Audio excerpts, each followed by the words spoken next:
حضرت علی رضی اللہ تعالیٰ عنہ نے فرمایا، جس سے حد سے زیادہ محبت ہو اس سے اتنی ہی زیادہ نفرت بھی ہو سکتی ہے، کیونکہ خوبصورت شیشہ جب ٹوٹتا ہے تو خطرناک ہتھیار بن جاتا ہے۔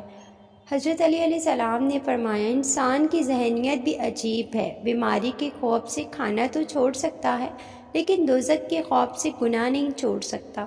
حضرت علی علیہ السلام نے فرمایا، انسان کا نقصان جان اور مال کا چلے جانا نہیں، بلکہ انسان کا سب سے بڑا نقصان کسی کی نظر میں گر جانا ہے۔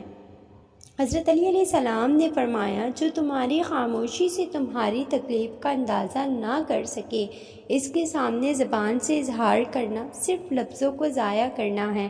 حضرت علی رضی اللہ تعالیٰ عنہ نے فرمایا، کبھی تم دوسروں کے لیے دل سے دعا مانگ کر دیکھو، تمہیں اپنے لیے دعا مانگنے کی ضرورت نہیں پڑے گی۔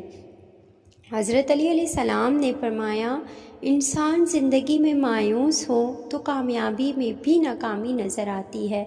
حضرت علی علیہ السلام نے فرمایا، بہت سے انسان ایسے ہیں جنہیں زبان نے موت کے گھاٹ اتارا ہے۔ حضرت علی علیہ السلام نے فرمایا، غصے کو پی جاؤ کہ یہ نتیجے کے لحاظ سے میں نے اس سے میٹھا اور اختتام کے لحاظ سے اس سے لذیذ گھونٹ نہیں دیکھا ہے۔